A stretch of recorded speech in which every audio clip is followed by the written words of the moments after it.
பார்க்க போறது கவுனி அரிசி. இந்த கவுனி அரிசிக்கு இன்னொரு பெயர் உண்டு. என்ன அரிசி? கவுனி அரிசிக்கு இன்னொரு பெயர், இதுக்கு இன்னொரு மிக முக்கியமான ஒரு பெயர் உண்டு. பேர் அரசர்களுடைய அரிசி அல்லது அரசருடைய அரிசி.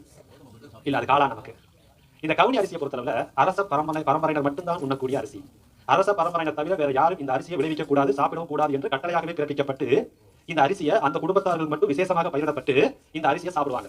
இதுக்கு இன்னொரு பெயர் கார் அரிசி, கார் அரிசி என்று பெயர். அப்ப இந்த கருப்பு கார் அரிசியை தான் கவுனி அரிசி என்போம். இந்த கவுனி அரிசியில 2 வகையான கவுனி அரிசி இருக்கிறது. ஒன்று சிகப்பு கவுனி, இன்னொன்று கருப்பு கவுனி. ஒன்று சிவப்பு கவுனி, இன்னொன்று கருப்பு கவுனி. இந்த சிவப்பு கவுனியும் கருப்பு கவுனிக்கு இந்த ரெண்டுல எந்த அரிசி ஆற்றல் நிறைந்ததுன்னா சிவப்பு கவுனியை விட கருப்பு கவுனி ஆற்றல் நிறைந்தவை. சிவப்பு கவுனி அரிசியை விட கருப்பு கவுனி அரிசி ஆற்றல் நிறைந்த அரிசி. கொஞ்சம் முன்னாடி உட்காந்துக்கலாம். பாக்குறதுக்கு சுமாரா இருக்கும், பலன் அதிகம். நீ இதை கலா பார்க்க கூடாது. கருப்பு படமாலே பிடிக்க மாட்டேது. கருப்பு தான் நம்மளுடைய பார்வையோ, ரைட்டா? அப்ப இந்த கவுனி அரிசியிலேயே 2 வகை கவுனி அரிசி, ஒன்று கருப்பு கவுனி, இன்னொன்று சிவப்பு கவுனி. இந்த சிவப்பு கவுனியா கருப்பு கவுனியா பார்த்தோம்னா கருப்பு கவுனி தான் ஆற்றல் நிறைந்தது. சீனாவிலையும் இந்தியாவிலையும் மட்டும்தான் இந்த அரிசி விளையக்கூடிய. அதனால பாருங்க, சீன அதிபர் சென்னைக்கு வந்தப்ப அவருடைய மெனுல என்ன கொடுத்தாங்க பாத்தீங்களா? அவருக்கு கொடுக்கக்கூடிய அந்த மெனுல வெண்டைக்காய் பொரியல், கருப்பு கவுனி அரிசியில பாயாசம். இதுதான் நம்மளுடைய பாரம்பரியம். சீனாவில இன்னைக்கு அந்த அரிசி தான் பயன்படுத்தி இருக்கு. தமிழகத்துல முக்கியமாக எந்த இடத்துல கருப்பு கவுனி அரிசி அன்றையிலிருந்து இன்றைக்கு வரைய தொடர்ந்து பயன்படுத்தி கொண்டிருக்கிற ஒரு இடம் காரைக்குடி, புதுக்கோட்டை, நாட்டுக்கோட்டை செட்டியார்கள் இன்றைக்கும் அவருடைய உணவுல இந்த கருப்பு கவுனி அரிசியை பயன்படுத்தாம இருக்க மாட்டாங்க. தமிழகத்துடைய மற்ற பகுதியில காப்பரிசி கட்டுவாங்க தெரியுமா? அதுவே கருப்பு கவுனி அரிசி தான். ரைட்டுங்களா? காப்பரிசி என்று பயன்படுத்தக்கூடிய அரிசியை இந்த கருப்பு கவுனி அரிசியை தான் இன்றைக்கு பயன்படுத்திட்டே இருக்காங்க. அப்படி இந்த கருப்பு கவுனி அரிசியில என்னென்ன நன்மை கிடைக்குதுன்னா ஒட்டுமொத்த வியாதி குணமாயிரும். சாப்பிடலாம். எந்த வியாதி குணமாகும் நினைச்சு நீங்க சாப்பிடுறீங்க, அந்த வியாதி குணமாயிரும். சக்கரை வியாதியா குணமாயிரும், கேன்சரா குணமாயிரும், எலும்பு தேய்மானமா சரியாயிரும், சிறுநீரக செயல்பா சரியாயிரும். அதனாலதான் இந்த அரிசியை எவ்வளவு சாப்பிடக்கூடாது, நானே சாப்பிடணும்னு சொல்லி அரசர்களுக்காக அரச பரம்பரை மட்டும்தான் விளைவிக்கணும், அவங்க மட்டும்தான் சாப்பிடணும், மத்த யாரும் விளைவிக்க கூடாது, சாப்பிடக்கூடாது. அப்படி சாப்பிட்டா தண்டனை குற்றமாக கருதப்பட்டது. அவ்வளவு அற்புதமான ஒரு அரிசி இந்த கருப்பு கவுனி அரிசி. இது எப்ப கொடுக்கலாம் பார்த்தா, புதுமணமான பழமொழி சொல்லுவாங்களா? புதுமணமான கல்யாணமாகாத ஆண்களுக்கு மாப்பிள சம்பா, கல்யாணமான பொண்ணுக்கு பூங்காத அரிசி, வியாபாரத்துக்கு 60ஆம் கூறுவர், மோகத்திற்கு கருங்குருவர், மூலத்திற்கு கருத்தக்கார். சொல்ல பழமொழி கேள்விப்பட்டீங்களா? அரிசியில ஒரு பழமொழி சொல்லவே சொல்லிட்டு வருவாங்க. அப்ப கல்யாணமான மணமகனுக்கு கல்யாணம் ஆனதுக்கு பின்பு இந்த அரிசியில சாரமாகவோ பலகாரமாகவோ செஞ்சு கொடுத்துட்டு வந்தவனா அவருடைய உடல் நன்கு வலுவாகும். கல்யாணத்துக்கு முன்னாடி மாப்பிள சம்பா உடம்பு தேர்த்துருக்கு, கல்யாணம் ஆனதுக்கு அப்புறம் இந்த அரிசி தான் அவருக்கு ஆற்றலை கொடுக்கும். ஒன்று. அதுக்கு அடுத்து இந்த கருப்பு கவுனி அரிசியுடைய முக்கியமான பயன் இன்றைய காலகட்டத்தில் அந்த குதிகால் வலி. எத்தனை பேருக்கு குதிகால் இருக்கு? இருக்கா? குதிகால் வலி இருக்கு. குதிகால் இருக்கு, வலி இருக்கா? இருக்கு. குதிகால் வலிக்கு நீங்க என்னதே போய் மருத்துவம் பார்த்து இருந்தாலும் குதிகால் வலி தீராது. ஆனால் குதிகால் வலியையும் குதிச்சு ஓட வைக்கக்கூடிய அரிசி இந்த கவுனி அரிசி. எப்படி செய்யணும்னா, இந்த கருப்பு கவுனி அரிசியில சாதத்தை அரிசியை பொதுவாவே உங்களுக்கு ஒரே குழப்பம், பாரம்பரிய அரிசியை எத்தனை மணி நேரம் ஊற வைக்கணும், எத்தனை மணி நேரம் வேக வைக்கணும், ஒரு பெரிய குழப்பத்துல நீங்க பாதி பேர் இருக்கும். வேற ரொம்ப சிம்பிள். பாரம்பரிய அரிசி எல்லாமே 120 நாளைக்கு மேல வளரக்கூடியவை. எப்ப நெடுநாள் வளரக்கூடிய அரிசிகளுக்கு நீங்க ரொம்ப நேரம் ஊற வைக்கணும். குறுகிய நாள் வளரக்கூடிய அரிசிக்கு குறுகிய நேரம் ஊற வச்சா போதும். அது இந்த அரிசி அந்த அரிசி எதுன்னு பார்க்கவே தேவையில்லை. அப்ப பாரம்பரிய அரிசியில 2 மணி நேரம் ஊற வைக்க வேண்டிய அரிசி இருக்கு, 12 மணி நேரம் ஊற வைக்க வேண்டிய அரிசி இருக்கு.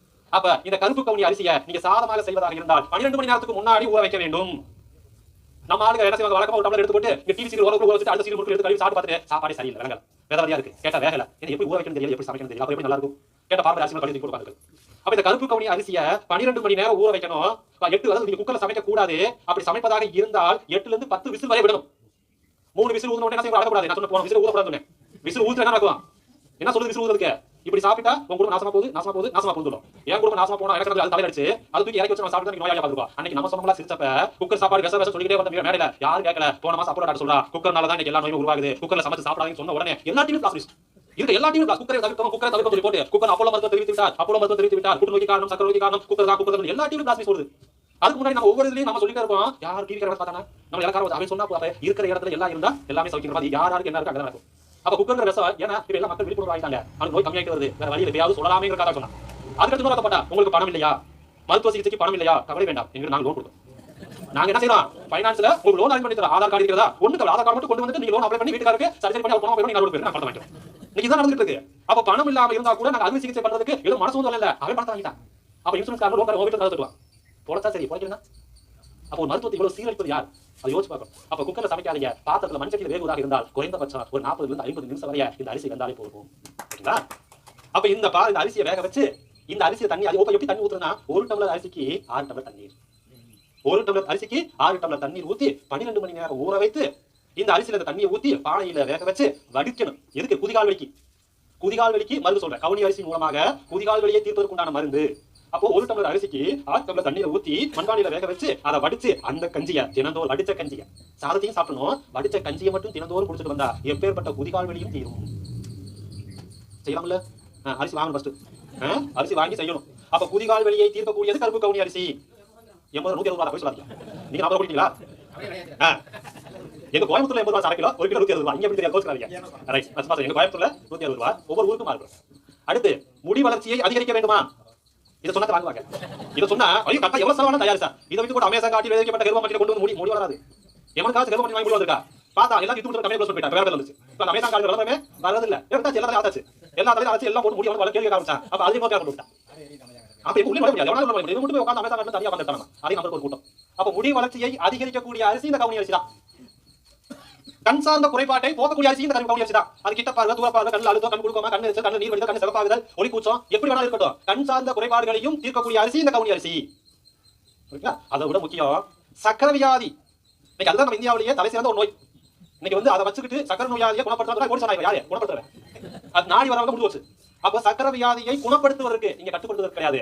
சக்கரை வியாதியை குணப்படுத்துவதற்கு உகந்த அரிசி கருப்பு கவுனி அரிசி. அப்படி சக்கரை வியாதியை குணப்படுத்துவதற்கு உண்டான ஆற்றல் இந்த அரிசி என்ன கிடைக்குதுன்னா அந்த பொதுவாக சக்கரை வியாதி எதனால உருவாகுது? இன்சுலின் சுரக்கல. இன்சுலின் ஏன் சுரக்கல? அது வேலை செய்யல. யாரும் கிடையாது. அதுக்கு இன்சுலின் ஏன் சுரக்கல? உறுப்பு கொள்ளல. கணைய வேலை செய்யல. ஐயா நம்ம சயின்ஸ் போக வேண்டாம். இது அடுத்து என்ன உறுப்பு தான் கேள்வி. கணைய ஏன் வேலை செய்யல? அடுத்த கேள்வி. அது எல்லாம் சயின்ஸ்யா. அடுத்த உறுப்புக்கு போங்க. இது வேலை செய்யாத காரணம் என்ன? கிடைக்கல இல்லைங்களா? அப்போ இந்த கருப்பு கவுனி அரிசி முக்கியமான வேலையை இன்சுலினுடைய சுரப்பை அதிகரிக்க செய்வது. அடுத்த கேள்வி. அரிசியை ஃபர்ஸ்ட் பச்சையா சாப்பிட முடியுமா? பச்சரிசியை ஒரு சில அரிசியை ஒரு சில நோய்க்கு பயன்படுத்துவோம். சரிங்களா? அவிச்சு செய்யணும். அப்ப அரிசியை பொறுத்தளவுல பச்சரிசி சக்கரை வியாதிக்கு ஒரு அரிசி பச்சரிசியாக சாப்பிட்டா மட்டும் குணமாகும். அது எந்த அரிசி? இப்ப இன்சுலினுடைய சுரப்பை அதிகரிக்கக்கூடிய அந்த அரிசி இந்த கருப்பு கவுனி அரிசி. புற்றுநோயாளிகளுக்கு அற்புதமான ஒரு ஆற்றலை கொடுக்கக்கூடிய புற்றுநோய் செல்களை அழிக்கக்கூடிய ஒரு அரிசி இந்த கருப்பு கவுனி அரிசி. கல்லீரலில் உள்ள நச்சுக்களை பொதுவாகவே நமது உடம்புல மிகப்பெரிய உறுப்பு எது? தோல் மற்றும் கல்லீரல். அப்போ தோல் மற்றும் கல்லீரல் தான் மிகப்பெரிய உறுப்பு. அப்ப மத்த உறுப்புகள் வெட்டுனா வளராது. ஆனால் கல்லீரலுக்கு மட்டும் இறைவன் கொடுத்த ஒரு படைப்பு என்னன்னா கல்லீரல் தன்னைத்தானே புதுப்பித்துக் கொள்ளக்கூடிய ஒரு ஆற்றல் நிறைந்ததுதான் கல்லீரல். அப்ப கல்லீரல் நன்றாக இயங்கினா தான் பித்தநீர் ஒழுங்கா சுரக்கும். பித்தநீர் கரெக்டா சொன்னா தான் கணையத்துல கணை நீர் சொல்ல வரும். அப்ப பித்தநீரும் கணை நீர் சேர்ந்தா தான் சிறுகுடலுக்கு போய் நீங்க சாப்பிட்ட சாப்பாடு செரிமானம் பண்ணி சக்தியை உறிஞ்சு போட்டு கழிவுகளை வெளியேற்றும். அப்ப இந்த கல்லீரல் நன்றாக இருக்க வேண்டும். அது விட்டு சரியில்லை நான் ஃபேட்டி லிவர் உருவாயிரும், கல்லீரல் கொழுப்பு உருவாயிரும், லிவர் சிரோசிஸ் உருவாயிரும், அந்த காமால உருவாகும். அப்ப கல்லீரல் சார்ந்த நோய்களை கல்லீரல் உள்ள நச்சுக்களை வெளியேற்றக்கூடிய ஒரு அற்புதமான ஒரு அரிசி இந்த கருப்பு கவுனி அரிசி. அடுத்த இதனுடைய பயன் என்னன்னா வீக்கம். உடம்புல அங்கங்க வீங்கிட்டே இருக்கு. அடிபட்ட வீக்கத்துக்கு எனக்கு வலி வந்துட்டே இருக்கு. இந்த வீக்கம் எனக்கு கம்மியாக மாட்டேன்னு சொன்னீங்கன்னா அந்த வீக்கத்தையும் கரைக்கக்கூடிய ஆற்றல் நிறைந்த அரிசி இந்த கருப்பு கவுனி அரிசி தான். வீக்கமா உடனே ஒரு டம்ளர் கஞ்சி குடிச்சா போயிடும். ஏன்னா வீக்கத்தை குறைக்கக்கூடிய ஆற்றல் இந்த அரிசியில சத்துக்கள் நிறைந்திருக்கனால சாப்பிட்ட உடனே அந்த சத்து அங்க கொடுக்க என்ன செய்யுது? தட்டி விட்டு காசு கொடுக்குது. அப்ப வீக்கத்தையும் குறைக்கக்கூடிய அரிசி இந்த கருப்பு கவுனி அரிசி. அதுக்கடுத்து இதே கருப்பு கவுனி அரிசி ஆஸ்துமா நோயாளிகளுக்கு. கருப்பு கவுனி அரிசி ஆஸ்துமா நோயாளிகள் தினந்தோறும் உணவாக இந்த கருப்பு கவுனி அரிசியை சாப்பிட்டு வந்தா அந்த ஆஸ்துமாவுடைய தாக்கத்தையும் குறைக்கக்கூடிய அரிசி இந்த கருப்பு கவுனி அரிசி. ஓகேவா? அடுத்தது இதயத்தினுடைய துடிப்பை சீராக வைத்து மாரடைப்பு வராமல் தடுக்கக்கூடிய அரிசியும் இந்த கருப்பு கவுனி அரிசி. இதயத்தினுடைய துடிப்பை சீராக வைத்து மாரடைப்பு வராமல் தடுக்கக்கூடிய அரிசி இந்த கருப்பு கவுனி அரிசி. எல்டிஎல் என்று சொல்லக்கூடிய கெட்ட கொழுப்பை கரைக்கக்கூடிய அரிசியும் இந்த கருப்பு கவுனி அரிசி. உண்டானவர்கள் ஒல்லியாக வேண்டுமா? கலர்ஸ்க்கு போங்கள். டிவி விளம்பரப்படுத்துவா. நான் அப்படி இருந்தேன், பிரியாணி வந்தாங்க, நான் போய் பார்த்தேன். ஓசி படமே சொல்லுவா. நான் பிரியாணி வந்தாங்க, நான் போய் பார்த்தேன், நான் 75 கிலோ இருந்தேன். என் வீட்டுக்கார சொன்னாங்க எவ்வளவு ஃபீஸ் போய் உட்காந்து என்ன பண்றீங்க கேட்கறதுக்கு 5000 ரூபாய். ரைட்டுங்களா? அது முடிச்ச உடனே ஃபர்ஸ்ட் ஒரு ஸ்டேஜ் ஒன்று போடுவாங்க 65000 ரூபாய். அதுதான் இருக்கிற லோ கிளாஸ். ரைட்டுங்களா? அது 90000 ரூபாய்க்கு பி கிளாஸ், 1 லட்சம் ரூபாய்க்கு ஹை கிளாஸ். முடிஞ்சு வச்சா அவ்வளவு. அப்ப உடல் பருமனை குறைப்பதற்கு நீங்க அங்க போக வேண்டாம். அப்ப உடல் பருமனை குறைக்கக்கூடிய அரிசி இந்த கருப்பு கவுனி அரிசி. தொப்பையை குறைக்க வேண்டுமா? கருப்பு கவுனி அரிசி சாப்பிடுங்கள். வெறுவயிறை குறைக்க வேண்டுமா? கருப்பு கவுனி அரிசி சாப்பிடுங்கள். எப்படி சாப்பிடணும்? 12 மணி நேரம் ஊற வச்சு சாப்பிடணும். நாக்கு ருசியா போட்டு பச்சை மிளகாய் வரமிளகாய் எல்லாத்தையும் போட்டு அடிக்க சாப்பிடக்கூடாதுன்னு சொல்ல வரேன். இல்ல சொல்லு அவசரம். இப்பதான் நோய்க்க போயிருக்கோம், நீ அது எப்படி சாப்பிட சொல்லுவான்? அப்போ உடல் பருமனை குறைக்கக்கூடிய அரிசியும் பெருவயிறை கரைக்கக்கூடிய அரிசியும் தொப்பையை கரைக்கக்கூடிய அரிசியும் இதயத்தினுடைய தசைகளில் படர்ந்திருக்கக்கூடிய அந்த கெட்ட கொழுப்புகளை கரைக்கக்கூடிய அரிசியும் ஒரு உன்னதமான அரிசி கேட்டா அது கருப்பு கவுனி அரிசி தான். முடி வளர்ச்சி அதிகரிக்க சொல்லியாச்சா? இதை விட அடுத்து முக்கியமானது ரத்த ஓட்ட மண்டலத்தையும் தசை மண்டலத்தையும் இருதயத்தையும் சீராக தங்குதடையின்றி இயங்கி வைக்கக்கூடிய அரிசி இந்த கருப்பு கவுனி அரிசி. அப்ப உச்சந்தலையிலிருந்து கண்ணு வந்துருச்சு, நோய்கள் வந்துருச்சு, செரிமான சக்தி இதுல நார் சத்து மிக அதிகமாக இருப்பதால உடம்புக்கு தேவையான ஊட்டச்சத்து எல்லாம் கிடைச்சு தீராத மலச்சிக்கலையும் போக்கக்கூடிய அரிசி இந்த கருப்பு கவுனி அரிசி. அப்ப ஒரு அரிசி சாப்பிட்டாலே போதுமையா எல்லா மருத்துவரும் உள்ள வந்துட்டாங்க. ஓகேங்களா? இன்னும் சொல்லணும்னா நிறைய விஷயங்கள் உள்ள அந்த அரிசியில நிறைய இருக்கக்கூடியது. அதுக்கு அந்த சைனிக ஒரு நிறமி நிறைய இருக்கிறதுனால எல்லா நோய்களையும் எதிர்த்து செயல்புரியக்கூடிய ஆற்றல் நிறைந்த இந்த அரிசி இவ்வளவு பலன்களை கொண்டதுனாலதான் மக்கள் யாரும் சாப்பிடக்கூடாது, அரசர்கள் மட்டும்தான் சாப்பிட வேண்டும் என்று தடை பிறப்பிக்கப்பட்டு பயன்படுத்தின இந்த அரிசியை சாதமாக சாப்பிடுவதை விட கஞ்சியாக சாப்பிடுவதுதான் சிறந்தது. ஓகேங்களா? அப்போ காலை வேலை உணவும் இரவு வேலை உணவும் கஞ்சி, மதியான வேலை உணவு சாதம். அப்ப கஞ்சியாக செய்வதற்கு இந்த கருப்பு கவுனி அரிசியை வாங்கி உடைச்சு குருணையாக்கி வச்சுக்கணும். ஓகேங்களா? அந்த குருணையில கஞ்சி வச்சு குடிக்கணும். அதே குருணையில மதியானம் சாதம் வச்சு குடிக்கலாம். அப்ப இந்த கருப்பு கவுனி அரிசியோட சேர்ந்து வெள்ளை பூசணிக்காயும் புடலங்காயும் கூட்டு வச்சுக்கிட்டோம்னா ஒட்டு மொத்தமாக என்ன செய்யும்? ஏன்னா வெள்ளை பூசணிக்காய் மட்டும் ஜீரண மண்டலம், புடலங்காய் டோட்டலாக வாயு மண்டலம், ரசவாய்கள் எல்லாத்தையும் சரி செய்யக்கூடியது. அந்த காய் இந்த அரிசிக்கு அந்த காயை கூட்டு வச்சு சாப்பிட்டு வந்தீங்கன்னா 21 நாள் மட்டும் சாப்பிட்டு இந்த கருப்பு கவுனி அரிசினால உண்மையிலேயே எனக்கு பலன் இருக்கா இல்லையாங்கிறத நீங்க அனுபவபூர்வமாக உணரணும்னா குறைந்தபட்சம் 21 நாட்கள் மட்டும் இருங்க. அப்புறமேல நீங்க முடிவெடுக்கலாம் இது எனக்கு வேலை செய்யறா இல்லையாங்கிறத நீங்க முடிவெடுத்துங்க. அப்போ ஒட்டுமொத்த ஆற்றலையும் அதிகரிக்கக்கூடிய ஒரு அற்புதமான ஒரு அரிசி நம்ம இருக்கக்கூடிய கருப்பு கவுனி அரிசி. சிவப்பு கவுனி என்ன செய்யலாம்? நீங்க லட்டு செஞ்சுக்கலாம், இனிப்பான பலகாரம் செஞ்சுக்கலாம், எது வேணாலும் நீங்க சிவப்பு கவுனியில பண்ணிட்டு இருக்கலாம். ஆனால் மருத்துவ குணம் அதிக நிறைந்த அரிசி இந்த கருப்பு கவுனி அரிசி தான். ஓகேங்களா? அப்போ கருப்பு கவுனியில சந்தேகம் இருக்கா? என்ன சார் அது சொல்றேன், புடலங்காய் வெள்ளை பூசணிக்காய் கூட்டு வச்சு சாப்பிடணும். தண்ணி ஊத்துங்க, கீழே ஊத்துங்க. நம்ம ஊத்து சமைக்கும் போது 1 டம்ளர் அரிசிக்கு 6 டம்ளர் தண்ணி. ஓகேங்களா? 5 ல இருந்து 6 டம்ளர் ஒரு அளவுக்கு தண்ணி பாத்துக்கங்க. அதே தண்ணி வேண்டாம், அலசி கீழே ஊத்திக்கங்க. கஞ்சிக்கு மேக்ஸிமம் கஞ்சியாக குடிப்பது தான் நல்ல பலனை கொடுக்கக்கூடியது. அப்ப இந்த புடலங்காயும் வெள்ளை பூசணிக்காய் கூட்டு வச்சு நிறைய சாப்பிடணும்னு சொன்னேன். அவர் கேட்ட கேள்வி எப்படி சமைக்கிறதுன்னு. அப்ப நாம சமைத்தல் என்றால் என்னங்கிற போன சொன்னோம் இல்லையா? அப்ப காய்களையும் கீரைகளையும் அதனுடைய தன்மை மாறாமல் சமைக்க வேண்டும். எப்படி சமைக்கணும்? இட்லி பாத்திரத்துல ஆவியில வேக வைக்கணும். தோலோடு சதையோடு விதையோடு வேக வைக்கணும். அப்ப இதெல்லாம் விட இந்த கருப்பு கவுனி அரிசியை எடுத்துக்கிட்டு நீங்க ஒண்ணே ஒண்ணு தவிர்க்கணும். என்ன தவிர்க்கணும்? வீட்டுக்குள்ள ஒண்ணே ஒண்ணு வரக்கூடாது. என்ன வரக்கூடாது? பச்சை மிளகா, வர மிளகா, மிளகாய் தூள் வீட்டுக்குள்ள இருக்கக்கூடாது. ரைட்டா? பச்சை மிளகாயும் தொடக்கூடாது, வர மிளகாயும் தொடக்கூடாது, மிளகாய் தூளை பயன்படுத்தக்கூடாது. அதற்கு பதிலாக மிளகு, இஞ்சி, திப்பிலி, சுக்கு, மிளகு, திப்பிலி. அப்ப திப்பிலிய ரசம் வைக்கிறதுக்கு பதிலாக திப்பிலியில ரசம் செஞ்சுட்டு இஞ்சியை பேஸ்ட் ஆக்கி மிளகு தூளாக்கி காரத்துக்கு பதிலாக இஞ்சி மிளகையும் போட்டு ரசத்துக்கு பதிலாக திப்பிலி ரசம் வச்சு கருப்பு கவுனி அரிசியில சாதம் செஞ்சு வெள்ளை பூசணிக்காய் புடலங்காயில பொரியல வச்சு மதியான வேலை ரவுண்ட் கட்டி அடிச்சீங்கன்னா 21 நாள்ல சக்கரை வியாதி கம்மியாகும். ஒட்டுமொத்த உறுப்பு நல்லா இருக்கும். ஓகேங்களா? இப்ப ஆப்பது பிரேக். அடுத்து மாப்பிள சம்பா போலாம். என்னங்க? கஞ்சியை பொறுத்தவரை எப்பயுமே வந்து பாசிப்பருப்பு நல்லா சேர்த்துக்கங்க. ஓகேங்களா? பாசிப்பருப்பு போட்டு 2 மிளகையும் தட்டி போட்டுட்டு கஞ்சியை நல்லா குடிச்சிடுவாங்க. அப்ப தவிர்க்கக்கூடிய பருப்பு சொல்லாம விட்டுட்டு உண்மையிலேயே எப்படி நீங்க தவிர்க்கக்கூடிய பச்சை மிளகாயோ வர மிளகாயோ மிளகாய் தூளோ அதே மாதிரி பருப்பு வகைகள்ல ஒன்றே ஒரு பருப்பு தொடவே கூடாது. அதுதான் துவரம் பருப்பு. ரைட்டா? துவரம் பருப்பு போட்டு சாப்பிட வைக்கவே கூடாது. அது ஆப்பது பிரேக். ரைட். சந்தேகம் தீரலைன்னா அடுத்த